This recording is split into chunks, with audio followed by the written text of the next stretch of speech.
aqui hoje reunidos em nome do Senhor.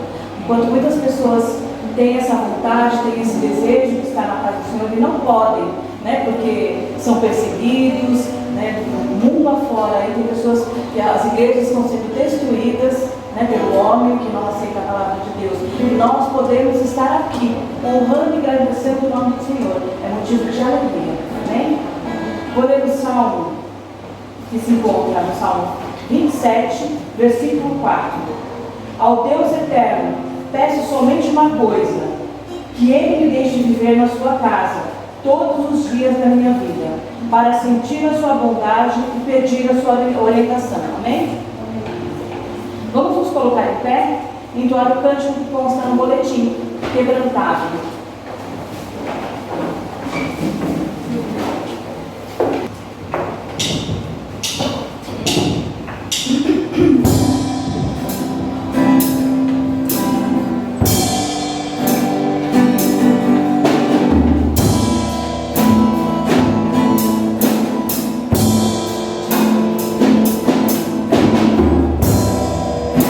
Eu olho para a cruz.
teremos agora uns momentos de oração silenciosa e confissão ao Senhor. E vamos orar. Assim que terminarmos, fizermos oração, vamos cantar a música que consta o nosso boletim, Poder da Oração. E assim que acabar o cântico, eu vou pedir para a nossa irmã Priscila fazer uma oração de confissão dos pecados. Amém? Oremos.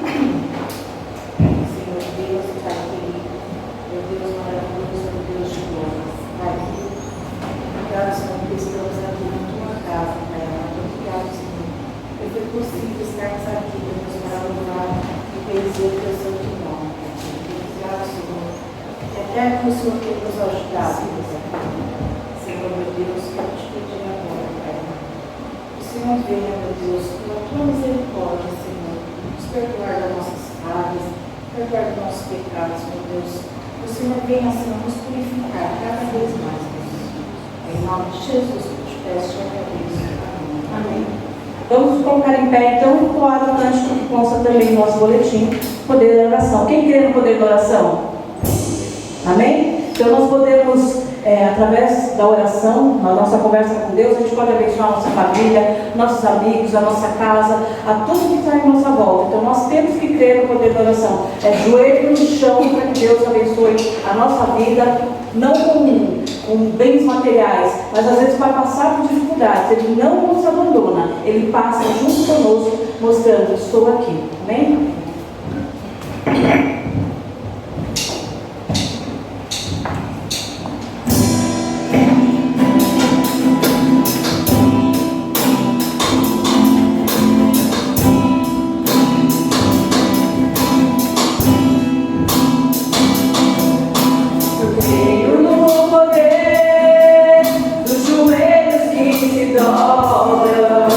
Eu creio no poder da oração.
Vamos cantar. Nós já estamos em adoração a partir do momento que entramos aqui na igreja. igreja, estamos na presença do Senhor. Nós vamos cantar o próximo cântico que diz: vem, esta é a hora da adoração. Nós cremos que um dia vamos ter a felicidade de todo joelho se dobrar perante o Senhor e toda língua confessar o nome dele, amém? E nós temos que fazer a nossa parte para isso, né? Levarmos a palavra às pessoas que não conhecem a Jesus Cristo e principalmente o amor de Jesus Cristo sem julgamentos, amém?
para que todas as línguas confessem ao Senhor, amém?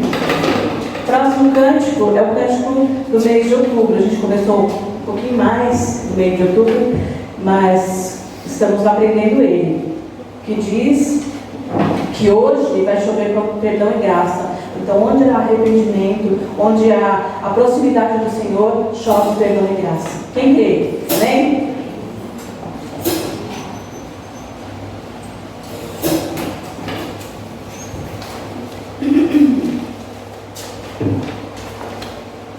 Vamos confessar ao Senhor que nós somos fracos, mas que nós temos um Deus que é maravilhoso, que é forte e que é vencedor, né? Que nos faz sermos vencedores.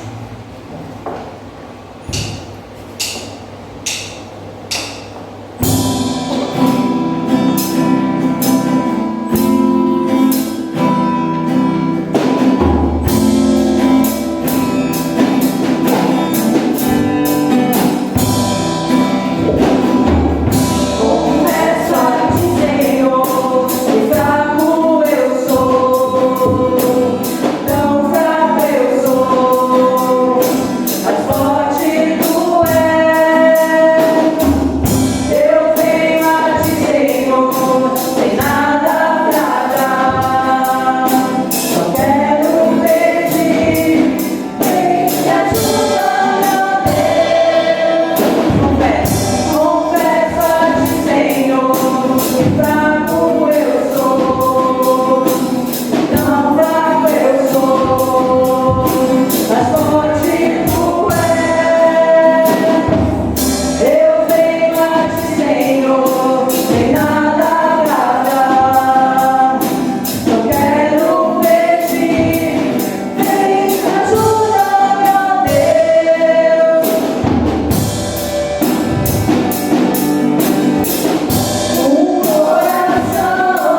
estamos aprendendo.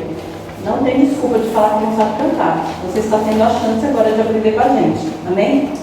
Ainda em pé, agora nós vamos ter um momento de dedicação pessoal e entrega de dízimos e ofertas para os irmãos que trouxeram, né? O gasofilaço está aqui no cantinho para colocar seus dízimos e ofertas. Os irmãos de casa terão QR Code se quiserem colaborar conosco, porque a igreja tem, né, seus compromissos materiais também, água, luz, né? Precisamos fazer as cestas básicas, enfim, não é para a gente usar aleatoriamente, sim para cumprir os nossos compromissos financeiros, amém? E Jesus Cristo não quer que nós sejamos, vou usar a palavra, caloteiros, né? Então nós temos que cumprir os compromissos também. Mas os irmãos que não trouxeram ou não puderem colaborar, não se sintam intimidados. Jesus vai prosperar nas suas vidas e vocês vão poder estar colaborando conosco assim que tocar o seu coração, amém? Enquanto isso, vamos cantar a música Seja o Centro. E aí vamos trazer nossos dízimos e ofertas.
para que a gente possa acender essa vontade de falar dele e transmitir o amor que ele nos dá. Amém? Vou pedir a nossa irmã Diaconisa Ercília que ore, agradecendo pelos dízimos, pelas ofertas, orar pelos enfermos também, e agradecer pelas pessoas que que estão passando por essa pandemia ao lado de Jesus, sem fraquejar, e que ele tenha abençoado. Amém? Senhor Deus, nós te agradecemos mais uma vez na tua presença, te buscando a tua paz, a tua graça nas nossas vidas, Pai. Abençoe a cada um aqui presente, Pai. Abençoe aqueles que não vieram, Pai. Tu sabes e conheces as suas necessidades, tu conheces a cada coração, Pai. Abençoe os enfermos da nossa igreja, Pai. Tu conheces a cada um deles, Pai.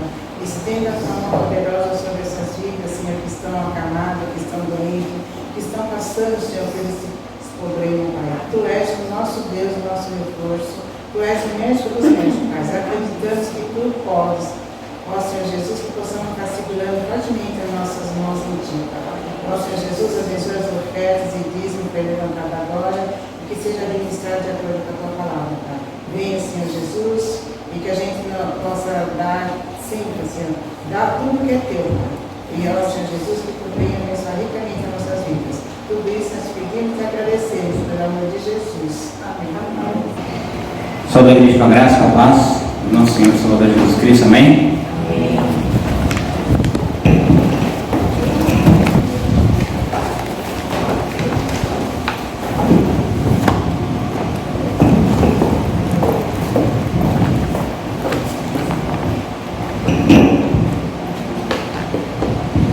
Vamos abrir nossas Bíblias, segunda carta de Paulo aos Tessalonicenses, capítulo de número 1, amém? Versículo de 1 a 4, e depois farei a leitura do 11 e do 12. Segunda Tessalonicenses 1 a 4, e depois vou pular para o versículo 11 e para o versículo 12, amém? A tradução de repente pode estar um pouco diferente da sua, mas você acompanhe as palavras do Senhor, amém? Paulo e Silvano e Timóteo, a igreja dos Tessalonicenses, em Deus o nosso Pai e no Senhor Jesus Cristo, a graça e a paz por parte de Deus o nosso Pai e do Senhor Jesus Cristo.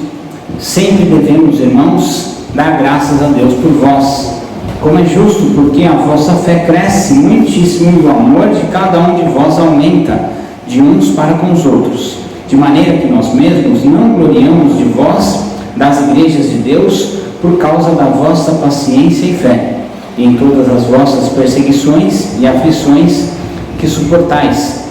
Por isso também rogamos sempre por vós, para que o nosso Deus vos faça dignos da sua vocação e cumpra todo o desejo da sua bondade e a obra de fé com poder, para que o nome do nosso Senhor Jesus Cristo seja em vós glorificado e vós nele, segundo a graça do nosso Deus e do nosso Senhor Jesus Cristo.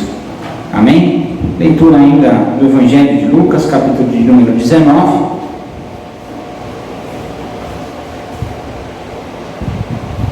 Vamos ficar em pé, em reverência à palavra de Deus, tá? O Evangelho de Lucas, capítulo de número 19. Vou ler os primeiros 10 versículos. Apenas os 10 primeiros versículos, amém? Se que não achou, foi uma misericórdia, Deus vai ter a paciência do contínuo, amém? Lucas 19, 1 a 10. Que assim diz: E tendo Jesus entrado em Jericó, ia passando, e eis que havia ali um homem chamado Zaqueu, e era este um chefe dos publicanos, e ele era muito rico, e procurava ver quem era Jesus, e não podia por causa da multidão, pois era de pequena estatura, e correndo adiante subiu a uma figueira brava para ver, porque havia de passar por ali. E quando Jesus chegou àquele lugar, olhando para cima, viu e disse-lhe: Zaqueu, desce depressa, porque hoje lhe convém pousar em sua casa. E apressando-se desceu e recebeu-o alegremente. E vendo todos isso, murmuravam, dizendo que entrara para ser hóspede de um homem pecador. E levantando-se Zaqueu, disse ao Senhor: Senhor, eis que eu dou aos pobres metade dos meus bens, e se alguma coisa tenho defraudado alguém, ou tenho roubado, restituo quadruplicado.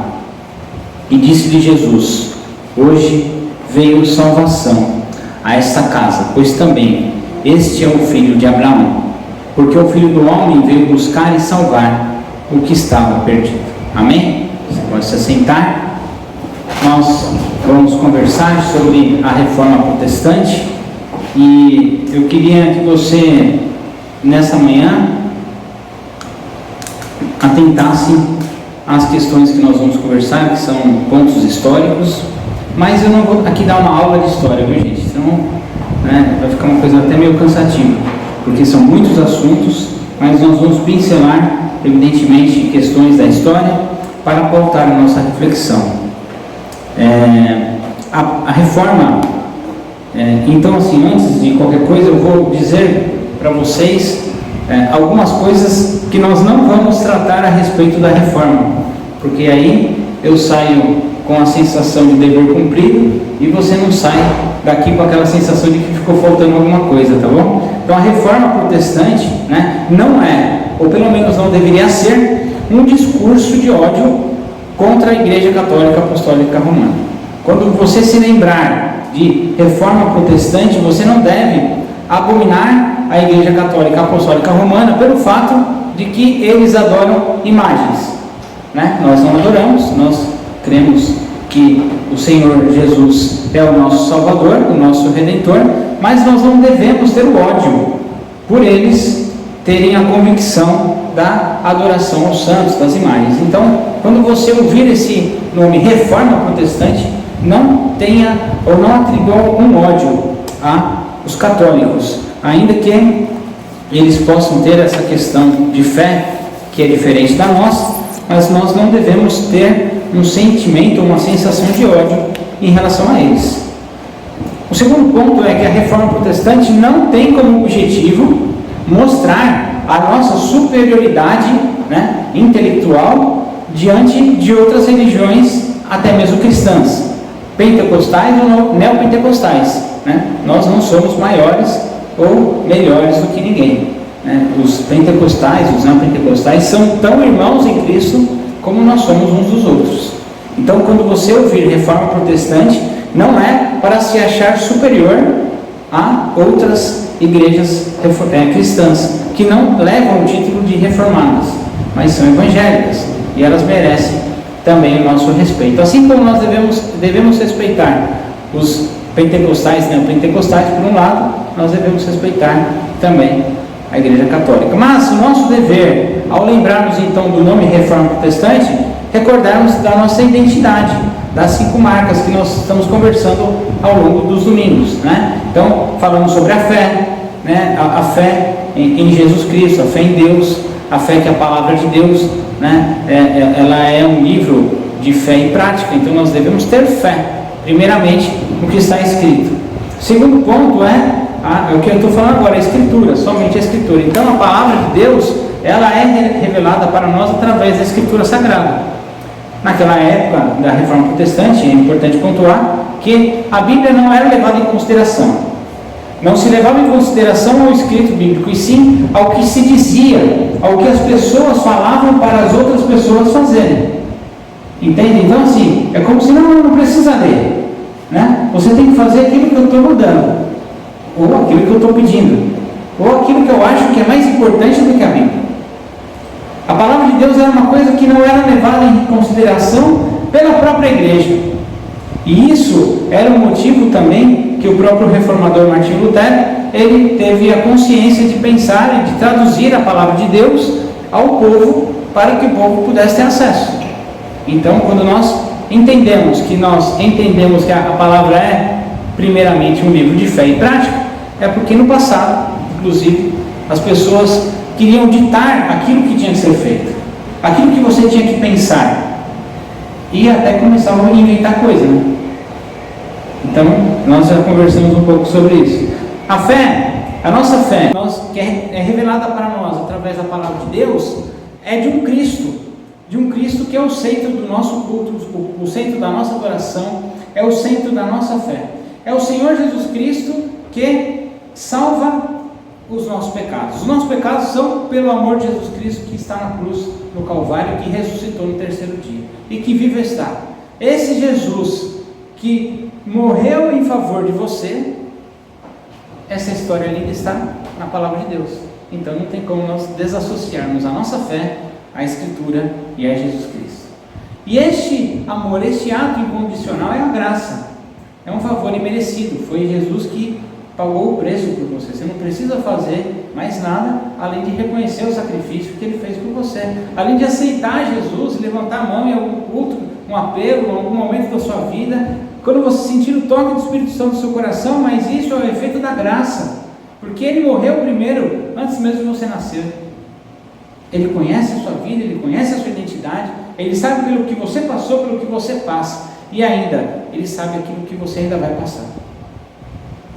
E essa é a graça de um amor incondicional, até mesmo imerecido. Você pode até pensar, mas eu não mereço tudo isso. Não merece. Isso é o efeito da graça. Não é uma contrapartida, mas sim, é reconhecer aquilo que já foi feito por você, porque Ele já morreu na cruz, Ele já ressuscitou e Ele está vivo, e você tem que apenas vivenciar deste amor de Jesus.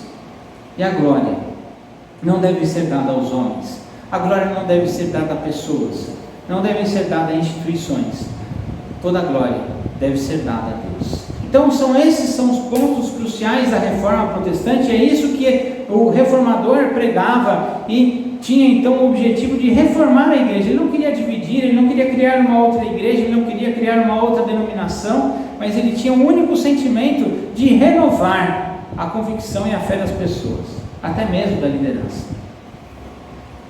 E esse panorama histórico também nos dá ao início de algumas coisas. Por exemplo, Jesus Cristo, Ele quando Ele esteve na terra, Ele não tinha o objetivo de abrir uma igreja. Inclusive tem uma igreja de Jesus Cristo dos últimos dias, não tem nada a ver, como se fosse alguma coisa que Ele veio aqui e fez essa igreja. Não, isso é o nome de igreja. Mas Jesus Cristo, Ele, em primeiro lugar, Ele não tinha objetivo nenhum de abrir uma igreja. Jesus, Ele não pregou sobre uma religião da qual Ele estava inventando. Ele não estava abrindo uma religião nova para contrapor os judeus nas sinagogas em seu tempo. Jesus, Ele não elaborou um manual de culto. Agora você tem que ficar de pé, agora você tem que sentar, agora é hora de orar, agora a gente vai cantar, agora a gente vai bater palma. Ele não fez nada disso. E Ele também não ensinou a criar uma norma de igreja. Olha, a igreja tem que funcionar assim todos os dias, ou todo domingo, ou tem que ser de domingo, ou tem que ser de sábado, ou tem que ser de manhã, ou tem que ser à tarde. E para fazer parte da igreja você tem que ser batizado, e para ser batizado você tem que... Ele não fez nada disso.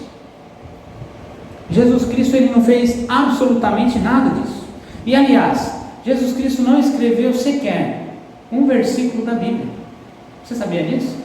Jesus em nenhum momento Ele pegou o lápis lá, a caneta, o papel, o papiro lá, o que é da época lá, e escreveu alguma coisa.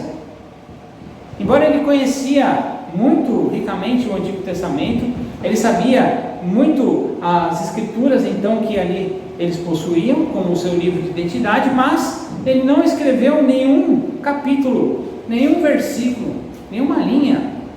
Há um único relato na Bíblia, no Evangelho de João, capítulo de número 8, que Jesus aparece escrevendo, só que não fala aquilo que Ele está escrevendo. Fala-se que Ele está escrevendo com seus dedos na areia, mas o conteúdo, o teor do que Ele está escrevendo, nós não sabemos. Jesus, Ele fez apenas duas coisas, e para essas duas coisas, eu queria que você prestasse atenção, e você, ao sair desse culto, você levar essa palavra para você. Primeira coisa, Ele nos deixou ensinamentos.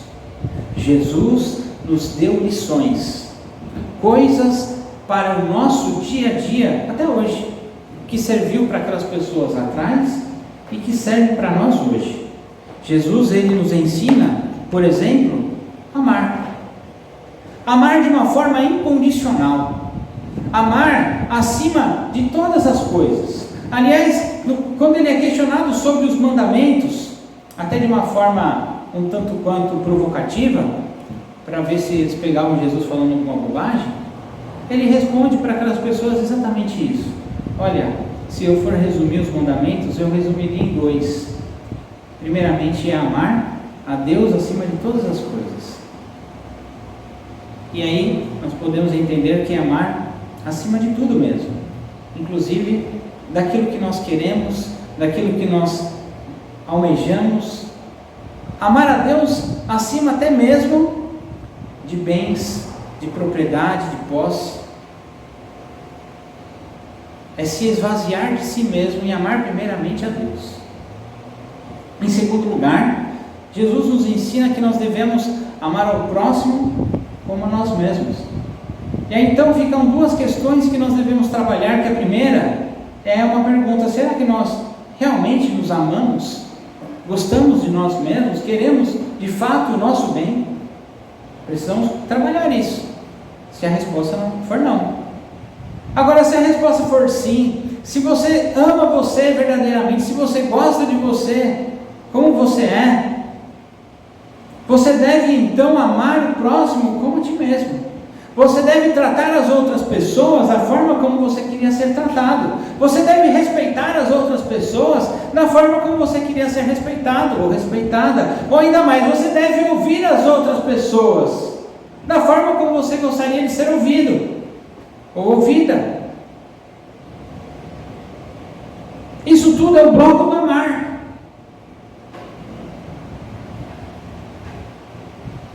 A segunda coisa que nós podemos pensar nos ensinamentos, embora que já está intrínseco, né, do amar, é perdoar. É perdoar quando alguém faz algo para você, propositalmente, para te ferir, e você perdoar. Não levar aquela mágoa, não levar aquela bronca para o resto da vida. Perdoar é olhar para a pessoa, olhar para a situação e não ter ressentimento.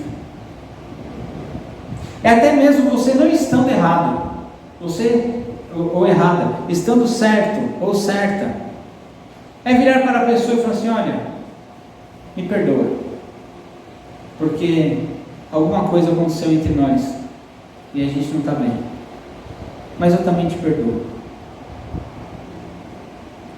É ter essa simplicidade de relacionamento e continuar a caminhada. E Jesus nos ensina a compadecer-nos uns pelos outros. Quando ele passa e toca pelo cego que não está enxergando, e aquele rapaz ele começa a enxergar, por exemplo, ele tem um gesto de se compadecer com a pessoa, de se preocupar com ele. Porque quando a pessoa naquela época estava cega, diferente dos cegos do dia de hoje, né, que tem privilégio, que tem cota para trabalho, tem um monte de facilidade, naquela época era muito pior do que hoje. Porque, para começar, já era considerado como pecado. E aí, pelo fato dele ser um pecador ou uma pecadora, ele era excluído da família, porque a família não queria uma pessoa em casa que era pecadora, vai trazer maldição para mim, vai para fora.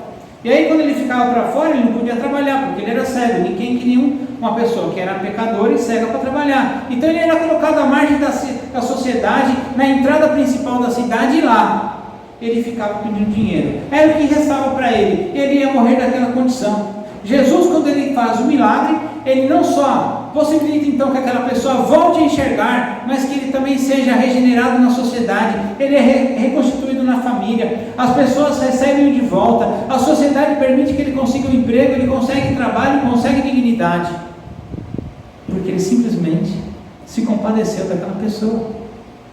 O gesto de Jesus é muito mais bonito pelo que provoca, pelo seu resultado.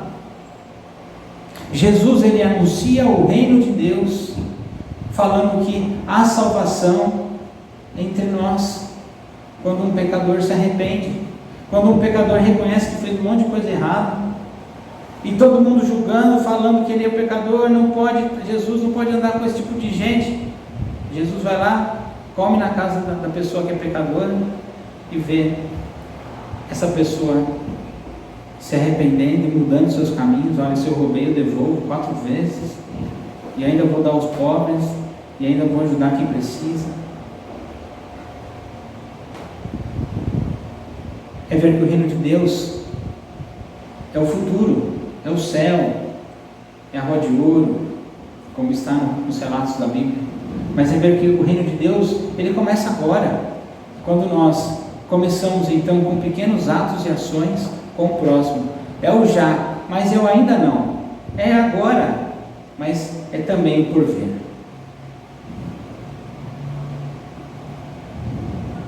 E através então das curas, Jesus nos ensina várias lições. E o segundo ponto é que Jesus, ele faz discípulos. Ele fez discípulos. E aqui eu não falo só dos 12 discípulos. Ele teve um grupo seleto de 12 discípulos que foram que encaminharam, as pessoas que caminharam mais próximos com ele. Mas Jesus, ele não dava conta apenas dos 12 discípulos. Ele teve rodeado de grandes multidões. E todas as vezes que Jesus estava rodeado dessas multidões, ele estava fazendo discípulos. Ele estava trazendo lições e ensinamentos para aquelas pessoas também. E entre essas pessoas, inclusive, tinham muitos pecadores, como nós acabamos de ver Zaqueu, por exemplo, que, ainda que pela sua baixa estatura, ele fez de tudo para poder ver lá de cima Jesus, e essa era uma forma de fazer discípulos. A mensagem dele será alcançada a todas as pessoas, de tal forma que as pessoas, como Zaqueu, tiveram dificuldades de ver Jesus, de estar presente em Jesus, deu um jeito para ver. Não se limitou, falou assim: eu sou pequeno, então pelo fato de eu ser pequeno e ele vai passar e eu não vou ver, então deixa. Não, ele foi lá, ele subiu em cima da árvore, e ainda que a árvore poderia ser perigosa, como relata a palavra, dependendo da tradução que você fez a leitura com a gente, ele não mediu esforços para ter contato com Jesus. E assim nós também não devemos ter nenhum tipo de ressentimento em buscar a presença de Deus, não colocar empecilhos para estar na presença de Jesus, porque Jesus está passando por nós todos os dias. Ele passa hoje, e aí você às vezes pode, eu não vou porque eu sou pequeno demais, e ele vai passar por mim, Imagina se Zaqueu falasse isso: ele vai passar, não vou ver, aí ninguém vai saber que eu estou aqui mesmo, vou embora. E aí nós colocamos condições, tipo, agora vai chover, então eu vou usar aqui o exemplo da chuva. Vai chover, então daqui a pouco vai chover, então imagina, eu não vou na igreja porque vai chover. Jesus está passando, mas vai chover, então eu não vou. Aí eu lembro do aniversário da igreja esse ano, antes da pandemia, que teve 2 rapazes que vieram no dia do culto, do aniversário, e estava chovendo. Eles vieram tudo ensopado. Lembra, né? Vieram ensopado. Mas, pastor, mas a gente veio. Então, quando você imagina de não medir esforços, é de não medir esforços. É de subir em cima da árvore se for preciso. É de fazer de tudo para estar presente, para ver Jesus passar. Jesus, ele fez discípulos, e depois da sua morte, depois da sua ressurreição, depois da sua ascensão, os discípulos de Jesus, eles fizeram discípulos. Amém? E os discípulos dos discípulos de Jesus também fizeram discípulos. E esses então são considerados pela história os pais da igreja. Pais no sentido de pastores, de responsáveis, de cuidadores da comunidade, da continuação da igreja. E aí esses então se preocuparam com os detalhes administrativos. Olha, a gente vai fazer assim, vamos fazer daquele jeito, mas ainda não era tão organizado como os nossos dias hoje, porque não tinha um templo. Eles se reuniam nas casas, e muitas dessas casas eram uma coisa muito improvisada, porque eles estavam sendo perseguidos. Então eles tinham que fazer alguma coisa que, se aparecesse algum soldado para matá-los, eles tinham que fugir. Mas mesmo assim, era um povo de fé. Mesmo com as dificuldades circunstanciais das quais eles se encontravam, era um povo de fé. É um povo que acreditava na palavra de Jesus e não via nenhum impedimento, ainda que existiam, para se reunir e para se encontrar. E esta fé foi a válvula de escape dos primeiros fiéis da igreja, pois muitos não só foram perseguidos, muitos foram perseguidos torturados e foram mortos. Muitos. Aliás, para você estar aqui hoje na igreja, para você valorizar um pouco esse tempo que a gente tem de comunhão, muitas pessoas foram mortas. Muitas pessoas entregaram suas vidas para que tudo isso que nós estamos vivendo hoje fosse possível. Literalmente foram mortas. Naquela época dependia do imperador, dependia de quem estava no poder, e dependia do imperador, era caça aos cristãos, morte aos cristãos. Dependendo do imperador, então a gente vai tolerar, deixa eles aí, eles na deles, a gente na nossa, e assim ia o fluxo, né? Aí chega um certo imperador, que aí toma uma medida um pouco mais radical, que ele é o seguinte, a religião oficial do império é os cristãos. O cristianismo é a religião oficial do império. E aí passa então a tudo que é da igreja fazer parte da agenda do império. E tudo que é do império passa a ser automaticamente a agenda da igreja. Entende? Então com isso, com essa mudança de chave, entra um certo sincretismo religioso, onde então há mistura de informações da religião cristã e do paganismo. E é por isso que a igreja ela carece então de uma necessidade de uma reforma, porque com o passar do tempo as informações já não são tão precisas. E Martinho Lutero ele observou isso. E aí então, pelo fato da religião do império ser oficial o cristianismo, muitos elementos do cristianismo estavam no império e muitas coisas do império estavam na igreja. Mas lógico que esse plano estratégico do império para tomar então conta do poder é uma coisa que também foi passageira, assim como todas as outras formas de dominações foram passageiras. A dominação dos egípcios foi passageira. Deus abriu o mar e o povo passou em liberdade em terra seca. Depois teve o período persa, que foi o período mais sangrento da história dos judeus, e esse povo também teve o seu período decretado. Depois vem a dominação grega e logo vem o Império Romano, mas tudo tem um tempo de acontecer. Mas a palavra de Deus ela é viva. Mesmo com a dominação dos egípcios, mesmo no período persa, mesmo no período do cativo babilônico, mesmo na dominação grega e depois no Império Romano, a palavra de Deus ela continuou viva e viva até hoje. E não ia ser diferente no período do Império Romano. Da permissividade e tolerância inicial, o Império então ele adotou sim o cristianismo como uma religião oficial. Mas eu não queria que você analisasse de uma forma de condenação aos cristãos daquela época de se aliarem ao Império, porque essa condição era uma condição que foi imposta para eles. Eles não fizeram isso para a sua conveniência, eles tiveram que aceitar isso. Então foi uma coisa meio imposta para eles. Então eles acabaram também aceitando isso, porque era isso ou a morte, né? Então vamos nessa, né?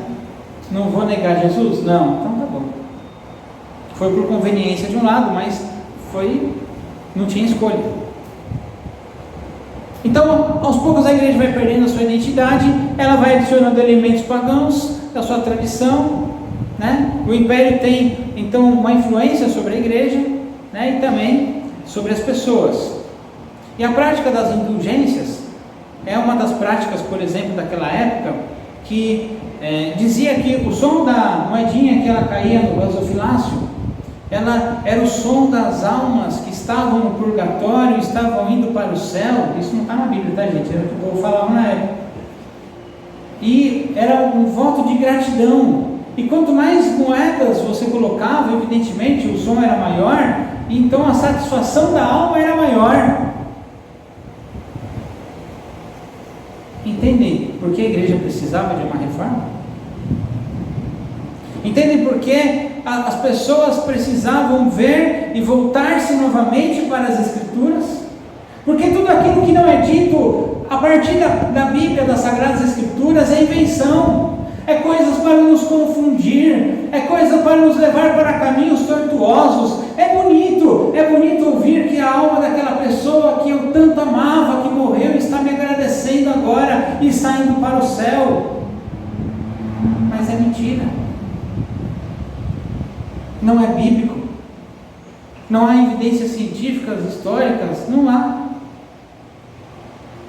E é por isso então que nós devíamos, naquela época e até hoje, voltar os nossos olhos para a Bíblia. Porque ainda assim há palavras de vida eterna nas Sagradas Escrituras. Martinho Lutero, que sempre teve muito amor e devoção pela igreja. Como eu disse, em nenhum momento ele tinha a pretensão de dividir, ele nunca quis criar a igreja luterana, ele nunca teve essa pretensão, ele nunca quis romper, mas ele quis apenas fazer uma reforma. Ele não queria dividir, ele queria melhorar. Ele passa a estudar a Escritura através dos seus originais. Ele vai então estudar o hebraico, ele vai estudar o grego, ele faz uma tradução da Bíblia para o alemão de uma forma que as pessoas pudessem ler a Bíblia, entenderem seu idioma e pudesse ser algo que fizesse sentido para a vida delas e ver que tudo aquilo que era dito para elas não era verdade ou não tinha fundamentação bíblica. E ainda mais, ele não só proporcionou a escrita da Bíblia para o idioma deles, como permitiu a unificação do alemão de uma forma que todos pudessem então ter uma padronização do próprio idioma deles. E aí eu recomendo para vocês o filme de Lutero, um filme atual aí, atual já há uns 10 anos acho, mas está em HD, está bonitinho o áudio e tal, que conta a história de Lutero. E percebendo, ao assistir esse filme ou estudando a sua história, você pode perceber que em um determinado momento no filme, ele conta a historinha para crianças. E a historinha que ele está contando para as crianças é exatamente as historinhas bíblicas. Aquilo que nós aprendemos no passado, quando a gente era criança. Mas é o resgate da tradução oral, da tradição oral. A tradição oral é como começou a Bíblia, porque na época do início, não tinha papel, não tinha caneta, não tinha papiro, não tinha pena, não tinha nada. Aliás, as pessoas não sabiam nem escrever o próprio nome. Então, tudo que você vê, principalmente no começo da Bíblia, era contado de pai para filho, de filho para pai, da tradição oral, e eles tinham que guardar aquelas informações para passar também para os seus filhos, para os seus netos. Isso era passado de geração em geração. E se você tem até hoje, é porque foi falado de pai para filho. É uma tradição oral que as pessoas guardaram a identidade, a essência, para compartilhar com as outras pessoas, para manter-se vivo a Bíblia no coração das pessoas. Assim, talvez como nós decoramos as músicas, os cânticos, os hinos, eles decoravam as histórias da Bíblia. E Martinho Lutero também estava resgatando isso. A reforma, ela possibilita que a Bíblia é então ensinada para todas as pessoas, de todas as idades, de forma então que cada pessoa dentro da sua faixa etária pudesse compreender aquilo que estava sendo passado e ensinado. Sim, houve uma divisão na igreja, pois Martinho Lutero não conseguiu fazer uma reforma da forma como ele gostaria, mas ele conseguiu, na sua igreja, na sua nova igreja, aplicar aquilo que de fato era consistente, voltado para a palavra de Deus. Mais tarde, há um outro movimento chamado pietista, que não tem nada a ver com o movimento petista, tá? Não confunda. Não tem nada a ver pietista com petista. Eu achava que era no começo. Pietista é uma coisa, petista é outra coisa. Mas o movimento pietista traz um novo renovo para a igreja. Veja só, houve a necessidade de uma reforma, Martinho Lutero, ele fez até onde ele conseguiu, mas o lema principal da reforma hoje é a igreja reformada sempre se reformando. E o movimento petista, ele traz esse renovo. Wesley, ele faz um movimento de avivamento para a igreja, e avivamento no sentido genuíno da palavra, onde as pessoas precisavam amar mais a palavra de Deus, precisavam orar mais, precisavam se dedicar mais, colocar então em prática, de repente, tudo aquilo que a teoria estava nos apresentando até então por Martinho Lutero, colocar toda a teologia que era rica em palavras, colocar em prática nas ações. E aí então surge esse lema: igreja reformada, sempre se reformando. E mais próximo de nós sabemos que existem várias igrejas pentecostais, neopentecostais, que surgem justamente com a carência das igrejas históricas, reformadas e tradicionais. Porque há um esfriamento, há um esvaziamento, e não só esvaziamento numérico, mas há um esvaziamento existencial dentro de nós, como igreja, como denominação, que permite que as pessoas saiam das nossas igrejas para ir para as outras igrejas, porque lá é melhor, porque lá tem mais louvor, porque lá tem mais adoração, porque o fogo do Espírito Santo e não sei o quê. E as coisas que nós tanto amamos, tanto valorizamos, cai em desuso, não se ama mais, não se lê a Bíblia, não ora, não canta. Aí lógico, a outra é melhor mesmo, porque é viva, porque acontece, porque as pessoas têm fé, porque as pessoas oram, porque as pessoas louvam, porque as pessoas lêem a palavra e creem na palavra. Então não é demérito nosso, e nem demérito deles. Aliás, eu acho que é demérito nosso. Mas eu vou falar um exemplo de uma igreja que é conhecida já há alguns anos, a Igreja Renascer, que é conhecida de todos. A base central da sua identidade, do seu início, ela é composta por membros da Igreja Presbiteriana Independente, pastores, músicos. Saíram daqui, saíram da nossa igreja.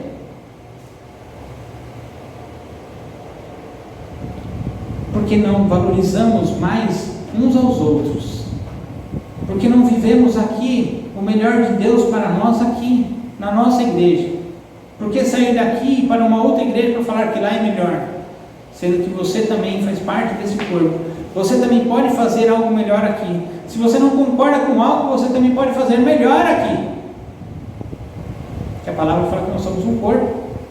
Não é o pastor que faz tudo sozinho, se vira, não dá, até porque eu sou o sol, né? Nós devemos pensar no coletivo, juntos, e pensar na palavra sempre. A igreja reformada é aquela que sempre está se reformando.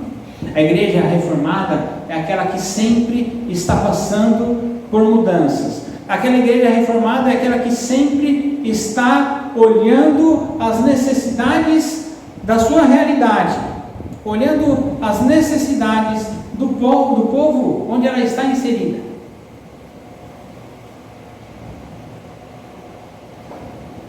E há 3 pontos muito importantes para conversar. Eu vou apenas resumi-los nessa manhã, eu não vou me estender mais, mas são pontos que você precisa certamente guardar. A igreja reformada, sempre se reformando, é aquela que não é preconceituosa com o pecador. Jesus Cristo, quando viu Zaqueu, ele não teve preconceito, ele olhou, chamou Zaqueu, desce daí, eu quero ir na sua casa, foi na casa dele, comeu com ele, e estar sentado na mesa naquela época era estar junto em comunhão com aquelas pessoas.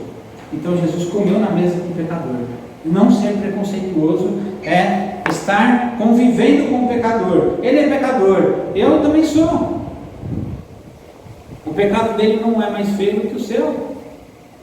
A palavra fala, todos pecaram e todos carecem da graça e do amor de Jesus.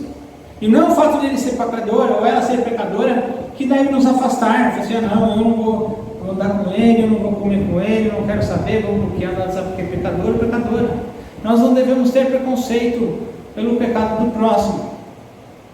Você deve ter amor pelo pecador, você deve ter compaixão pelo pecador, você deve amar ele, você deve orar por ele, você deve caminhar junto com ele ou com ela. E Jesus nos ensina isso. Aliás, na passagem de João 8, como eu falei no começo, daquela que Jesus estava anotando os dedos na areia, quando perguntava se tinha que colocar e tacar pedra na mulher que estava em pecado, ele falou assim: tá bom, vamos fazer o seguinte, vamos fazer uma fila, né? E vai começar a tacar todo mundo a pedra, porque ela é pecadora. Não. Jesus, ele sempre desenha na areia, aí ele fala: ó, aquele que não tem pecado, atira a primeira pedra. E saiu um por um, desde os mais velhos até os mais novos. Por quê? Nenhum teve dignidade de tacar a primeira pedra. E quando sobra só Jesus e a mulher, ele fala: ele também não, vai. E não peques mais. Ele não simplesmente falou: vai, continua pecando, não. Ele falou: vá e não peques mais. Porque ele ama o pecador, ele tem amor pelo pecador, pela pecadora. Ele orienta com carinho: vá, mas faça um outro caminho agora. Você viu que esse caminho vai te levar à morte. Mas não devemos ser preconceituosos. O segundo ponto da igreja reformada, sempre se reformando, é aquela que observa aqueles e aquelas que estão em dificuldade. A igreja reformada, sempre se reformando, é aquela que observa as pessoas que estão excluídas da sociedade. Você pode pensar na pobreza, evidentemente,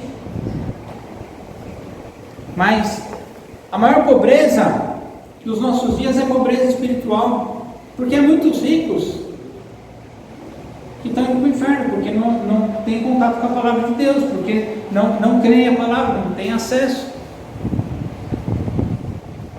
E de repente eu e você somos pessoas que devemos levar a palavra de Deus para as pessoas.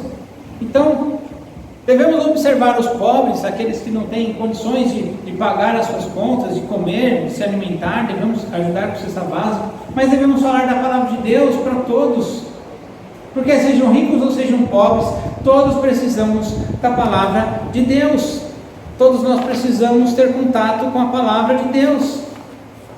Aí Jesus nos ensina que nós devemos buscar primeiramente o reino de Deus, e todas as outras coisas nos serão acrescentadas. O ponto-chave é colocar a palavra de Deus acima de todas as coisas. Em terceiro e último ponto é: a igreja reformada, sempre se reformando, é aquela que tem um olhar missionário, é aquela que tem um olhar para fora, é aquela que tem um olhar para as pessoas que ainda não estão aqui. E de repente a reforma dos nossos dias seria uma reforma eclesiológica, uma reforma da igreja, porque nós não devemos pensar numa igreja que é voltada para si mesma, apenas para os nossos cultos, para a nossa oração, para a nossa devoção. Tudo isso é importante, tudo isso é importante, mas o mais importante é quando tudo isso que nós fazemos começa a fazer sentido para as pessoas lá de fora. Quando você conhece alguém que não convive com você na igreja, você fala com ela: você sabia que Jesus Cristo te ama? Só começar a conversa assim, a pessoa não vai entender nada. Que Jesus? Não estou sabendo não. Não é aquele que morreu, é aquele que morreu, mas ele te ama. Como assim? E aí a partir daí você começar uma conversa missionária. Porque a missão, ser missionário, não é somente aqueles, não é somente aqueles que estão fora do país, fora da sua cidade, fora da sua cultura, para falar de Jesus para as pessoas que estão sendo perseguidas, mortas ou não conhecem ainda Jesus. É também você aqui em São Paulo, quando tem a oportunidade de falar do amor de Jesus. Falar de Jesus é quando você sabe então do Jesus que você está anunciando, né? É que nem um vendedor, né? Imagina, você começa a falar: caneta. Aí o cara vai: que cor que é a caneta? Aí você não sabe a cor, né? Então, anunciar a Jesus é você saber o que ele prega, o que ele ensina, o que ele fala, o que ele viveu.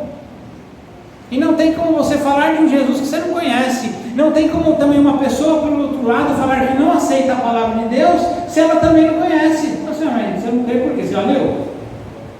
você não leu, como você não vai acreditar? Como você sabe se é mentira se você nem leu? Porque a Bíblia é grande, hein? Tem muitos capítulos, versículos, linhas, histórias. Então é importante você conhecer. Para ser um missionário, você precisa conhecer a palavra de Deus. E ser missionário é trazer o conteúdo do que você sabe, do que você aprende aqui na casa de Deus para outras pessoas que precisam conhecer desse Jesus. Eu penso que essa reforma dos nossos dias é o que mais precisamos. É de uma igreja que seja viva, que faça sentido no coração dos pecadores, que os pecadores, pecadoras sejam alcançados pela palavra de Jesus, pelo exemplo de Jesus, não pelo nosso exemplo, não porque a gente quer ser o tal, porque a gente é melhor que os outros, mas porque Jesus foi o cara, foi quem entregou a vida dele na cruz para salvar o pecador, a pecadora. As pessoas têm o direito, todas as pessoas têm o direito de escolherem a religião que querem para as vidas delas. Todo mundo tem o direito de saber o que vai ser quando crescer. Mas todas as pessoas têm o direito de saber que Jesus Cristo morreu em nosso favor. Todas as pessoas têm o direito de saber que Jesus Cristo entregou a sua vida para a remissão dos nossos pecados. Todas as pessoas têm o direito de saber que Jesus Cristo é vivo hoje e as suas palavras são palavras de vida eterna. Que Deus nos abençoe, que Deus cuide da sua vida e que, como protestantes, como igreja reformada, sempre se reformando, possamos viver a palavra de Deus viva diariamente em nossas vidas. Amém. Vamos ficar em pé, estamos encerrando esse culto e vamos fazer uma oração final e logo depois a bênção. Amém?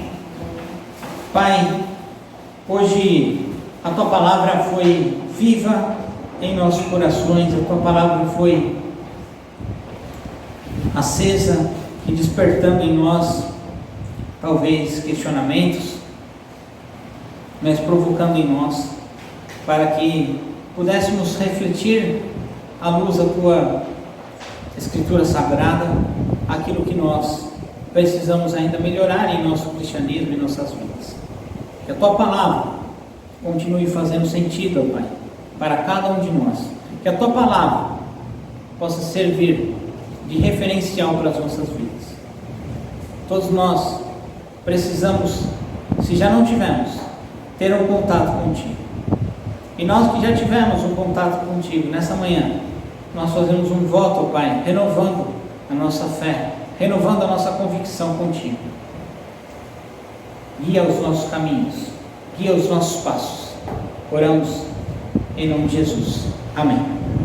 Recebei a bênção e a graça e o exemplo de Jesus, o amor de Deus, nosso bondoso e eterno Pai, e as consolações do Espírito Santo repousem hoje aqui na Igreja Presbiteriana Independente Vila Santa Maria, bem como todos os cristãos espalhados sobre a face da terra, hoje e eternamente. Amém e amém. Amém. E na paz do nosso Senhor e Salvador, Jesus Cristo. Amém.